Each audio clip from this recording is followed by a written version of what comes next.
బాగి అమర్ ఇద్దరూ కలిసి వినాయక చవితికి పూజ పూర్తి చేసిన తర్వాత వినాయకుడు స్వామీజీ రూపంలో వచ్చి బాగితో మాట్లాడుతూ, అమ్మా, నీలో ఏదో తెలియని కష్టం కనిపిస్తుంది, అదేంటో నాతో చెప్పమ్మా అని అంటూ ఉంటే అప్పుడు బాగి అదేం లేదు స్వామి అని చెప్పి అంటూ ఉంటుంది. నువ్వు పైకి చెప్పకపోయినా నీ మనసులో ఉన్న బాధ నాకు అర్థమవుతుంది. ఎప్పుడూ కూడా మనసులో ఎంత బాధ ఉన్నా కూడా పైకి మాత్రం చిరునవ్వులు చిందిస్తూ ఉంటావు. నీలాంటి మంచి మనిషికి ఎప్పుడు కూడా భగవంతుడు మంచి చేస్తాడు. నీ సోదరి గురించి, తనకు వచ్చిన కష్టం గురించి నువ్వు బాధపడుతున్నావు కదా, ఆ కష్టం అంతా కూడా తొలగిపోతుంది. నీకు త్వరలో మంచి రోజులు రాబోతున్నాయని చెప్పి వినాయకుడు స్వామీజీ రూపంలో బాగిని ఆశీర్వదించి అక్కడి నుండి వెళ్ళిపోతారు. ఇక ఆ తర్వాత బాగి అందరికీ ప్రసాదాలు పంచి పిల్లల్ని తీసుకొని ఇంటికి వచ్చేస్తుంది. ఇంటికి వచ్చిన తర్వాత బాగి, పిల్లలు వీళ్ళందరూ కూడా చాలా హ్యాపీగా ఉంటారు. డాడ్, ఈరోజు పూజ చాలా బాగా జరిగింది కదా, మాకైతే చాలా సంతోషంగా అనిపిస్తుంది.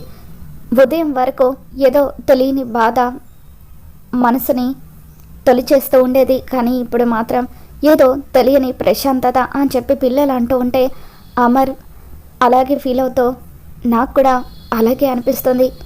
ఒకవేళ ఆరుకు వచ్చిన కష్టం తొలగిపోయి ఉంటుందేమో ఆ భగవంతుడి దయ వల్ల అని చెప్పి అమర్ మనసులో అనుకుంటూ ఉంటాడు. అవునండి, నాకు కూడా పిల్లలు చెప్పినట్టుగా చాలా ప్రశాంతంగా అనిపించింది. అక్కడ నేను ప్రసాదాలు పంచుతున్నప్పుడు ఒక స్వామీజీ వచ్చి కష్టాలన్నీ తొలగిపోతాయని, త్వరలో మంచి రోజులు రాబోతున్నాయని నాతో చెప్పారు. నేను మళ్ళీ చూసేసరికి ఆ స్వామీజీ మాయమైపోయినట్టుగా ఎక్కడ కనిపించలేదు అని చెప్పి బాగి అమర్కి చెప్తూ ఉంటుంది. ఇక ఆ తర్వాత బాగి, పిల్లలు మీరు వెళ్ళి ఫ్రెష్ అయ్యండి, కాసేపు రెస్ట్ తీసుకోండి అని చెప్పి అంటూ ఉంటుంది. అలాగే మిస్ అమ్మ అని చెప్పి పిల్లలు గదిలోకి వెళ్ళిపోతారు. ఏవండి, మీరు కూడా వెళ్ళి డ్రెస్ చేంజ్ చేసుకోండి అని చెప్పి బాగి అంటూ ఉంటుంది. ఇక ఆ తర్వాత బాగి కిచెన్లోకి వెళ్ళి మొత్తం కూడా సర్దుకుంటూ ఉంటుంది. లాన్లో నుండి ఆరో బాగి బాగి అంటూ పిలుస్తూ ఉంటే అప్పుడు బాగి అక్క అంటూ సంతోషంగా ఆరోని చూసి బయటకు వస్తుంది. ఆరు ఒక్కసారిగా ఎమోషనల్ అవుతూ బాగిని గట్టిగా హగ్ చేసుకుంటుంది. చాలా థ్యాంక్స్ బాగి అని చెప్పి అంటూ ఉంటే ఆరు ఎమోషనల్గా ఏడుస్తూ ఉంటే, అక్క ఇప్పుడు ఏమైంది అక్క, ఎందుకు ఇలా ఏడుస్తున్నారు అని చెప్పి బాగి అడుగుతూ ఉంటుంది. దాంతో ఆరు, ఏం లేదు, మళ్ళీ మిమ్మల్ని ఇలా చూస్తానని అనుకోలేదు అని చెప్పి అంటూ ఉంటే, అదేంటక్క అలా అంటున్నారు, మళ్ళీ మమ్మల్ని చూస్తాను అనుకోకపోవడం ఏంటి, మీరు ఎక్కడికైనా వెళ్ళారా అని చెప్పి బాగి అడుగుతూ ఉంటుంది. లేదు, కొంచెం ఉంటే మిమ్మల్ని వదిలి దూరంగా వెళ్ళిపోయేదాన్ని అని చెప్పి ఆరు అంటూ ఉంటే, ఏంటో అక్క మీ మాటలు ఒక్కోసారి నాకేమీ అర్థం కాదు అని చెప్పి బాగి అంటూ ఉంటుంది. దాంతో ఆరు, అంటే మా ఆయనకు వేరే ఊరికి ట్రాన్స్ఫర్ అయింది, మమ్మల్ని కూడా తీసుకెళ్ళిపోతానని అంటున్నారు, కానీ ముందు మా ఆయన వెళ్ళి కొద్ది రోజుల తర్వాత అప్పుడు నన్ను తీసుకువెళ్తానని అన్నారు. అందుకే ఒకవేళ వేరే ఊరికి వెళ్ళిపోతే మిమ్మల్ని అందరినీ మళ్ళీ కలుసుకోలేను కదా, దాని గురించి బాధపడుతున్నాను అని చెప్పి ఆరు అంటూ ఉంటుంది. ఇక దాంతో బాగి, అక్క మనం ఎక్కడున్నా సరే మన మధ్య ఉన్న బాండింగ్ ఇలాగే ఉంటుంది అని చెప్పి బాగి, 3 రోజుల నుండి ఇందుకేనా మీరు కనిపించలేదు, నేను ప్రతిరోజు కూడా మీ గురించి ఆలోచించని రోజు అంటూ లేదు. ఈ 3 రోజుల పాటు నాకు, ఆయనకు, పిల్లలకు కూడా ఏదో తెలియని బాధ వెంటాడేది. ఈరోజు వినాయక చవితికి పూజ చేసిన తర్వాత అప్పుడు మా అందరికీ ప్రశాంతంగా అనిపించిందక్క అని చెప్పి బాగి ఆరుతో చెప్తూ ఉంటుంది. నాకు తెలుసు బాగి, నేను మీ మధ్య లేకున్నా కూడా మీ అందరి ఆలోచన నా గురించే అని చెప్పి మీ అందరి ప్రేమను పొందుతున్నందుకు నిజంగా నేను చాలా అదృష్టం చేసుకున్నాను అని చెప్పి మనసులో అనుకుంటుంది. ఇక ఇదంతా కూడా చిత్ర, మనోహరి ఇద్దరు కూడా బాల్కనీలో నుండి చూస్తూ ఉంటారు. ఇది మాట్లాడేది ఖచ్చితంగా ఆ అరుంధతితోనే అని మనోహరి అంటూ ఉంటే అప్పుడు చిత్ర, అంటే ఇప్పుడు ఆరు మామూలు మనిషి అయిపోయిందా మనో అని చెప్పి చిత్ర కంగారు పడిపోతూ ఉంటుంది. అవును చిత్ర, చెంబ ఆరుని బంధించాలని ఎంతగానో ప్రయత్నించింది, కానీ పూజా ఫలితం దక్కడం వల్ల ఆరు మళ్ళీ మామూలు స్థితికి వచ్చేసింది. ఏంటో ఎన్ని ప్రయత్నాలు చేసినా కూడా దీన్ని ఏమీ చేయలేకపోతున్నాము. ఈ ఆరుని శాశ్వతంగా లోకం నుండి పంపించేసి ఆ బాగిని కూడా అమర్కి దూరం చేద్దాం అనుకుంటే నేను అనుకున్నది ఒకటి కూడా జరగడం లేదు అని చెప్పి మనోహరి అంటూ ఉంటుంది. దాంతో చిత్ర, మనం ఆ ఆరుతో బాగితో పెట్టుకోవడం మన వల్ల కాదు, కానీ నా మాట విని నువ్వు తట్టబుట్ట సర్దుకొని ఇక్కడి నుండి వెళ్ళిపో అని చెప్పి అంటూ ఉంటే, ఏయ్, నన్నే వెళ్ళిపోమంటున్నావా? నీకు సాయపడి ఈ ఇంటి కోడలుగా తీసుకువచ్చింది నేనన్న విషయం మర్చిపోకు. ఇంకొకసారి నన్ను ఇంట్లో నుండి అమర్ నుండి దూరంగా వెళ్ళిపోమన్నావు అంటే చంపేస్తాను.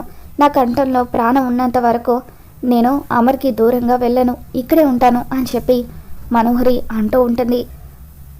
ఆ అరుంధతి ఉన్నంత వరకు బాగిని బావగారికి కొంచెం కూడా దూరం చేయలేవు అని చెప్పి చిత్ర అంటూ ఉంటే, బాగిని శాశ్వతంగా ఈ లోకంలో నుండే పంపించేసే ఏర్పాట్లు చేస్తాను, చూస్తూ ఉండు అని చెప్పి మనోహరి చిత్రతో అంటూ ఉంటుంది.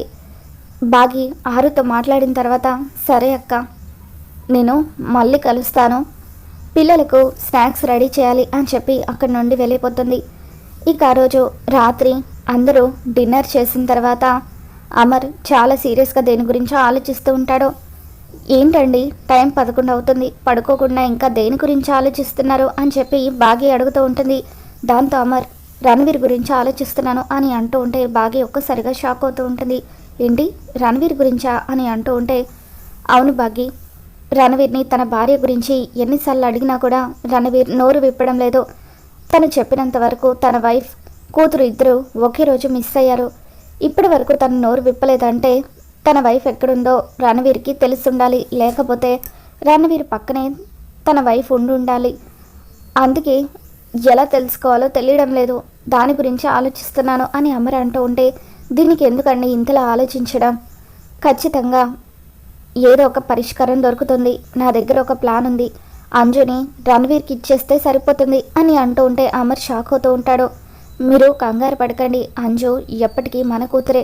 కాకపోతే రణవీర్ గురించి నిజం తెలుసుకోవాలనుకుంటే మనం అంజుని కొద్ది రోజుల పాటు రణవీర్ ఇంటికి పంపించాలి అని చెప్పి బాగి తన ప్లాన్ గురించి అమర్కి చెప్తూ ఉంటుంది.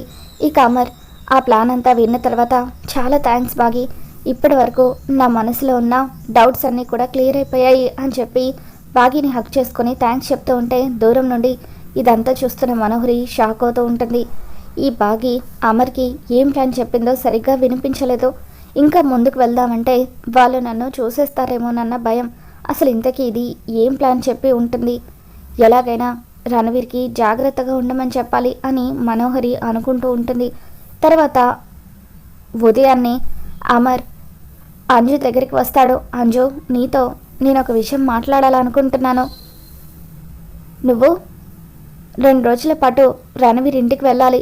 రణవీర్ అంకుల్కి నువ్వంటే చాలా ఇష్టం కదా అని అంటూ ఉంటే, అవును డాడ్, రణవీర్ అంకుల్ని చూస్తే ఏదో తెలియని ఫీలింగ్ కలుగుతుంది, నాకు బాగా దగ్గర మనిషిలాగా అనిపిస్తారు అని చెప్పి అంజు, సరే డాడ్, 2 డేస్ అంటున్నారు కదా, ఖచ్చితంగా వెళ్తాను అని అంటూ ఉంటే, ఈ వాచ్ ఎప్పుడూ కూడా నీ చేతికే ఉంచు, ఎట్టి పరిస్థితుల్లోనూ ఈ వాచ్ తీయొద్దు అని చెప్పి అమర్ ట్రాకర్ సీక్రెట్ కెమెరా ఉన్న వాచ్ని అంజు చేతికి పెడుతూ ఉంటాడు.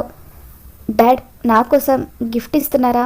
మీకు నేనంటే ఇష్టమని నాకు తెలుసు డాడ్, అందరికంటే నేనంటేనే మీకు ఎక్కువ ఇష్టం కదా అని చెప్పి అంజు చాలా హ్యాపీగా ఫీల్ అవుతూ ఉంటుంది. అంజు, ఇంకొక విషయం, రణవీర్ అంకుల్కి తెలియకుండా నువ్వు ఆ ఇంట్లో ఒక పని చేయాలి అని అమర్ అంటూ ఉంటాడు. ఏంటి డాడ్ అది అని చెప్పి అంజు అంటూ ఉంటుంది. అంకుల్ వాళ్ళ వైఫ్ ఎవరో కనిపెట్టి నాతో చెప్పాలి అని అంటూ ఉంటే, అయితే నాకు ఒక టాస్క్ ఇస్తున్నారా డాడ్, ఖచ్చితంగా ఆ టాస్క్ని నేను కంప్లీట్ చేస్తాను, నేను ఇంటెలిజెంట్ అని నిరూపించుకుంటాను అని చెప్పి అంజు అమర్కి చెప్తూ ఉంటుంది.